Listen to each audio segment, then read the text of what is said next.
Asansol CBI আদালতে বৃহস্পতিবার থেকে কয়লা পাচার মামলা চার্জ গঠনের প্রক্রিয়া শুরু হলো। এদিন সব মিলিয়ে 2 ঘন্টা মতো শুনানি হয়। এদিন সকাল 10:30 নাগাদ শুনানি শুরু হলো আসানসোল সিবিআই আদালতে। সিবিআইয়ের আইনজীবী রাকেশ কুমার চার্জ গঠনের আবেদন জানান। বিচারক রাজেশ চক্রবর্তী সিবিআইয়ের আইনজীবীর কাছে জানতে চান কোন কোন ধারায় কাদের অভিযুক্ত করা হয়েছে।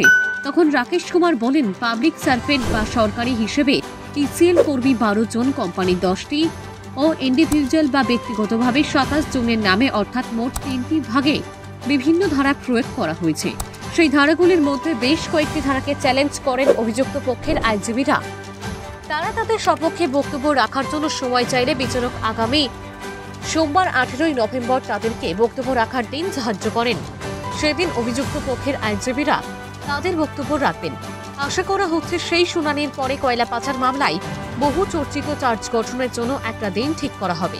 প্রসঙ্গত, এই মামলায় মোট 50 জন অভিযুক্ত রয়েছেন। এর মধ্যে বিনয় মিশ্র এখনও ফেরার। অভিযুক্তদের মধ্যে একজন মারা গেছেন, অর্থাৎ বাকি 48 জনের বিরুদ্ধে চার্জ গঠন হবে। এদিন সেই 48 জনের মধ্যে 46 জন উপস্থিত ছিলেন। এদিন একজনের মা মারা যাওয়ায় তিনি অনুপস্থিত ছিলেন বা আদালতে আসেননি, আর একজন অসুস্থ বলে তার আইনজীবী এদিন আদালতে জানান। আদালত সূত্র থেকে জানা গেছে, লালা ওরফে অনুপ মাঝের বিরুদ্ধে অন্যদের তুলনায় একাধিক ধারা যোগ করা হয়েছে। এছাড়াও সেই তালিকায় আছেন রত্নেশ্বর ভার্মার বা রত্নেশ্বর ও বিকাশ মিশ্র। অভিযুক্তদের তরফে 3 আইনজীবী শেখর কুণ্ডু, সোমনাথ চট্টরাজ ও অভিষেক মুখোপাধ্যায় বলেন, আগামী সোমবার আমরা আমাদের বক্তব্য রাখব। সিবিআই এর তরফে বেশ কিছু ধারা দেওয়া হয়েছে, তা নিয়ে আমাদের আপত্তি আছে, আমরা সেটাই বলবো। আজকে প্রসিকিউশন মানে সিবিআই নিজের চার্জ যে সেকশনে চার্জ করবে সেগুলো আজকে প্রপোজাল দিয়েছে। আমরা তাতে কিছু সেকশনে অবজেকশন দিয়েছি। সেটা দেওয়ার পরে আজকে জজ সাহেব আমাদেরকে একটা সুযোগ দিয়েছেন যে এই চার্জ ফ্রেমিংয়ে যে সেকশনগুলো বলেছে তাতে আমাদের কিছু বক্তব্য বলার থাকলে সেই বক্তব্য বলার জন্য সোমবার দিন নেক্সট দিন ধার্য করা হয়েছে যে আমাদের যদি যে চার্জ ফ্রেমের যে সেকশনগুলো দিয়েছেন সেগুলোর ওপরে কিছু যদি বলার থাকে তাহলে সেটাকে বলতে হবে। সোমবার দিন উনি বলেছেন যে জজ সাহেব বলেছেন যে যদি দরকার পড়ে মানে আসতেও পারেন নাও আসতে পারেন। সোমবার দিন কি চার্জ ফ্রেমের ডেট?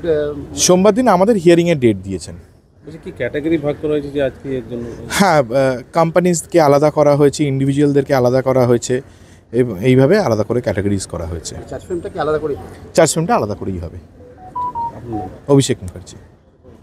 কি জায়গায় দাঁড়ালো, কি হলো আদালত? আজকে প্রসিকিউশন চার্জ প্রপোজ করলো বলতে তারা কোর্টকে বললো যে তারা প্রপোজ করছে যে এই সেকশনে চার্জ ফ্রেম হোক।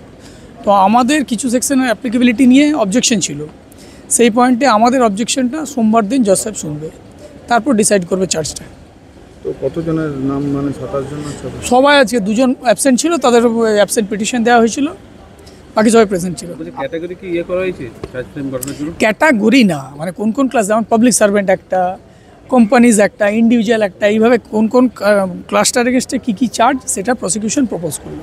আজকে চার্জ ফ্রেম গঠন হলো না, চার্জ গঠন হলো না। এবার আমাদের যা বক্তব্য এই প্রপোজ চার্জটার রেসপেক্টে সেটা আমরা সোমবার বলবো, তারপর জজ সাহেব ডিসাইড করবে যে কী চার্জ ফ্রেম করবেন। আপনারা আইনজীবীর কাছে, বিচারকের কাছে সময় চেয়েছেন যে বক্তব্য পেশ করার জন্য। হ্যাঁ, যে আমাদের যা বক্তব্য এই প্রপোজড চার্জের এগেনস্টে সেটা আমরা সোমবার বলবো। আচ্ছা, ওই ফেরার নিয়ে ওইকে নিয়ে 2 জন নাকি ও আলাদা 2 জন? না, ফেরার যারা তাদেরটা তো ফাইল হয়ে গেছে। যারা প্রেজেন্ট আছে, যারা ট্রায়াল ফেস করছে তাদের, হ্যাঁ, তাদের মধ্যে 2 জন অপশন। সাইড ধর না, চলো দাদা, কি হলো আজকে? ডেটটা ছিল চার্জ ফ্রেম করার ডেট।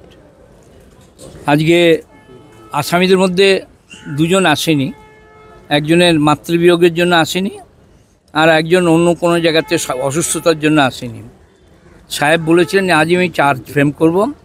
ওদের জন্য 205-এর আমরা অ্যাপ্লিকেশান দাখিল করার পর প্রসিকিউশনের তরফ থেকে স্ক্যান করা হয় কার কার বিরুদ্ধে কী কী চার্জ হবে। সেই চার্জের ক্ষেত্রে আমাদের দ্বিমত আছে। অনেকগুলো সেকশন আছে যে সেকশনের সঙ্গে লাই করে না, অথচ সেটাকে বলছেন। প্রাইমারি ফেসি যে ঘটনাগুলো যেটা দেওয়া আছে সেই ঘটনাগুলো কিন্তু নিয়ে যেটা দেওয়ার কথা তার মধ্যে কিছু বাদ হওয়ার কথা। সাহেব আজকেই করতে চেয়েছিলেন, আমরা বললাম মিনিমাম আমাদের একটা দিন সুযোগ দেওয়া হোক এবং যেটা আইনে পারমিসেবল 240 অফ দি সিআরপিসি যেটা পারমিসেবল, সেজন্য সোমবার দিন উনি আমাদেরকে এটার উপর বলার সুযোগ দিয়েছেন।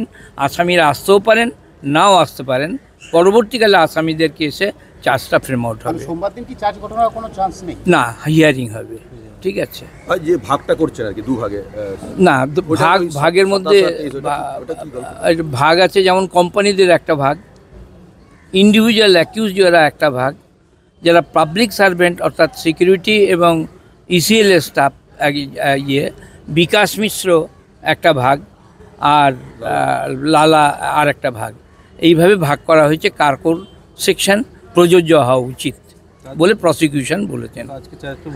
আজকে চার্জ ফ্রেম হয়নি, ঠিক আছে। Thank you.